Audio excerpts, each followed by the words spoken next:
Okay, Assalamualaikum warahmatullahi. Okay, kita terima banyak pertanyaan daripada kawan-kawan bertanya berapa jauh sesuatu walkie-talkie tu boleh pergi. Okay, kita dah terangkan banyak kali sebelum ni. Tak apa, hari ni kita lukis. Okay, sebagai contoh, ni walkie-talkie,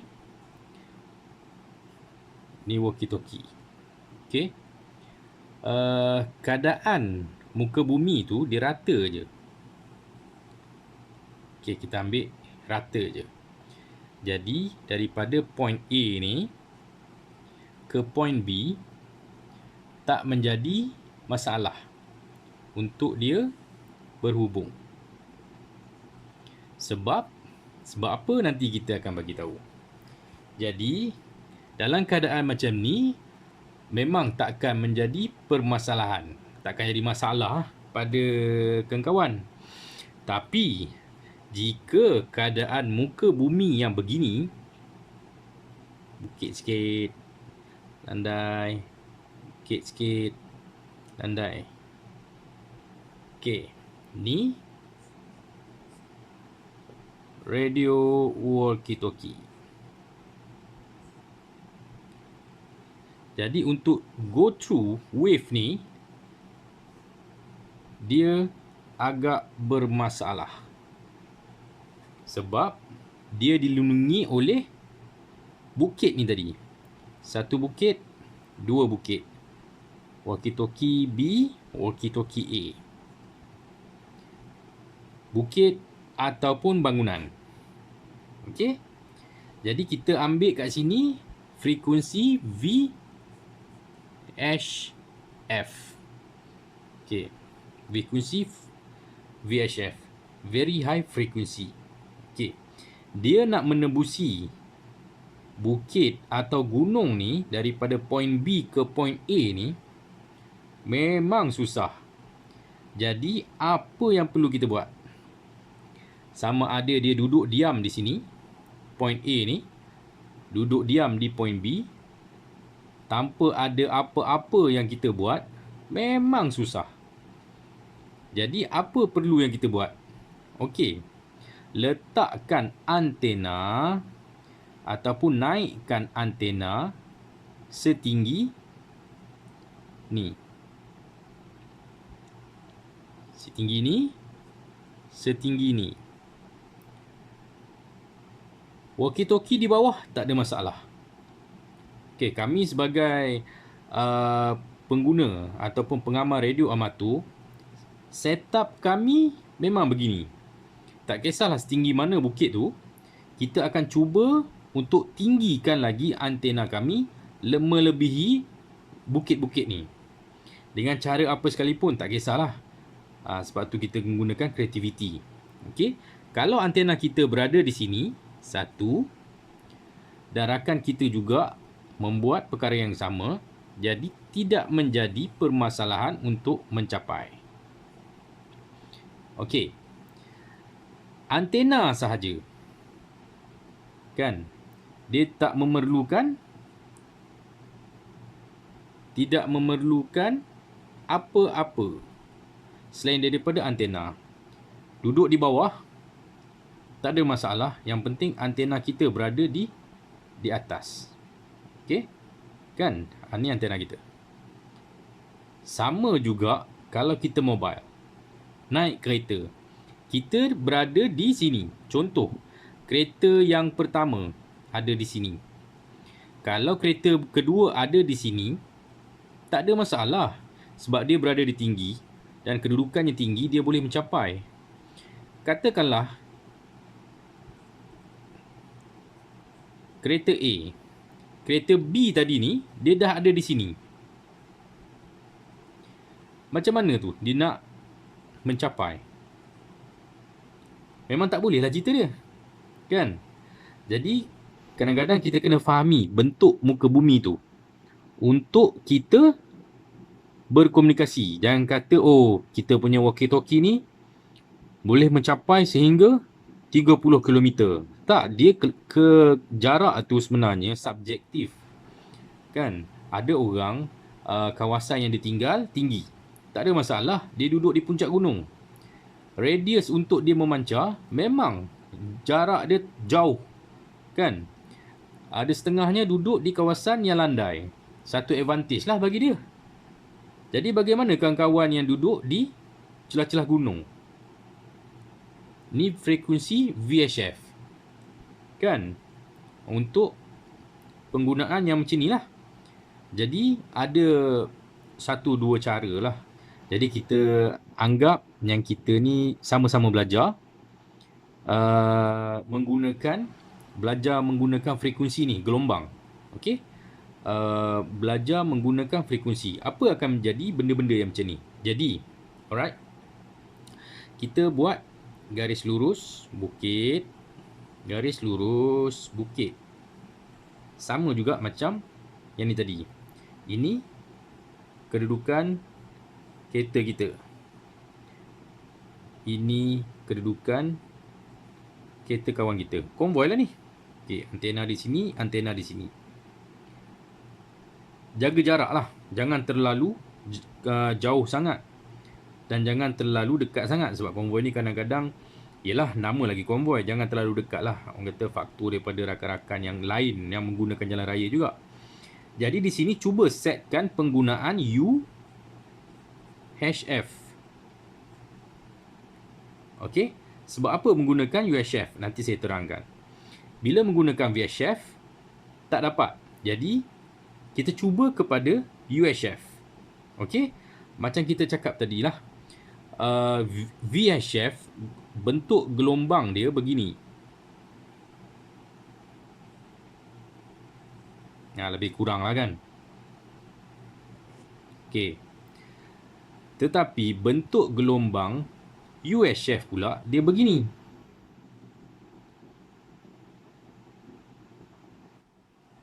Dia rapat. Boleh refer balik apa kita punya penerangan sebelum ini lah.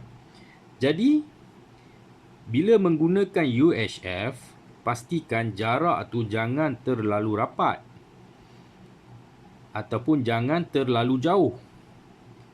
Okey, kita ambil lebih kurang dalam 100 meter. 100 meter kita ambil jarak di sini hingga di sini 100 meter. 100 meter lah. Okey, kenderaan sentiasa bergerak, kita akan pastikan kita punya jarak antara kenderaan B dan kenderaan A ni dalam 100 meter. Kita gunakan UHF. Okey, saya tak nak bagi tahu sama ada ia berkesan atau tidak. Kena cuba. Orang kata kalau kita menggunakan radio walkie-talkie untuk memudahkan kita punya urusan, jadi kita kena cubalah. Kalau boleh, rata-rata kebanyakannya memang menggunakan UV5R ataupun Baofeng lah. Tak kisahlah apa benda pun kecuali BF888. Itu memang single band lah. Single band pula. Single frekuensi. Kita contohlah, kita ambil paling mudah lah. UV5R kan, UV5R. Dia dua band. Ada 144 sampai 520. Kita ambil apa yang ada je lah kan. Sebenarnya dia lagi rendah daripada ni. Okey. UV5R. Jadi cuba kita konvoi tu menggunakan UHF. Ini kalau kita menggunakan satu kereta ataupun dua kereta. Kalau bergerak dalam keadaan yang lurus, tukar balik kepada VHF. Kat sini mungkin boleh pergi dalam jarak dia, bolehlah setengah kilo. Kan? Bolehlah setengah kilo. Kilometer. Bolehlah. Setengah kilometer dalam 500 meter lah. 500 meter. Sebab garis lurus tak ada yang menghalang. Bila kita melalui bukit-bukit, contoh nak pergi Genting, terlalu banyak selekoh, terlalu banyak bukit, praktikkan jarak dalam 100 meter ataupun viewpoint dia nampak buntut. Okey, jangan tak nampak buntut. Kan? Tak nampak buntut, kita kejar sikit. Macam tu. Jadi pastikan jarak tu jangan terlalu dekat dan jangan pula terlalu jauh. Kalau tak ada kereta tak apa, kita follow je. Tapi kalau dalam keadaan banyak kereta, kita pun consider pengguna jalan raya yang lain. Jadi kita menggunakan konsep ni, konsep 100 meter. Ataupun nampak rakan kita di hadapan guna frekuensi UHF. Okey. Sebelum kita lanjutkan lagi tentang antena, kita kena faham ni dulu. Sebabnya rata-rata bertanyakan tentang konvoi. Okey. Ini antara salah satu percubaan. Kan? Kita tak boleh cakap sesuatu radio ataupun handy talkie tu dia boleh mencapai sehingga 50 km. Tak boleh sebab tu subjektif. Okey? Tapi kalau orang tu reti lah, pandai menggunakan handy talkie ni tadi ataupun walkie talkie, 50 km insya-Allah boleh sampai. Kalau orang tu pandai menggunakannya. Menggunakan walkie talkie ni maksud dia menggunakan frekuensi tadilah, mengguna gelombang. Maknanya dia mengolah gelombang tu daripada VHF ni boleh pergi sejauh mana dengan adanya pengetahuan. Okey. Jadi jangan risau. Ini nampak gayanya saya terpaksa lah. Orang kata kita cerita sama-sama belajar balik lah. Sebab ramai nak tahu bagaimana setup untuk konvoi. Setup untuk konvoi tak banyak pilihan. Sama ada letak di bonet ataupun di atas bumbung. Itu saja. Tinggi mana lah pun boleh dapat. Kan? Tapi kalau duduk di base station ataupun di rumah untuk berhubung dengan rakan-rakan yang lain, contohnya SRS, tak ada masalah lah. Boleh gantung antena tu tinggi. Okey? Tapi kebanyakan yang kami dapat pertanyaan tentang konvoi. Jadi cuba praktikkan ni dulu. Kan? Apa hasilnya kita sama-sama rasalah sebenarnya. Kan? Jadi saya cakap lagi sekali, jarak memang subjektif. Saya tak berani nak cakap sesuatu walkie-talkie tu boleh sehingga 20 kilo.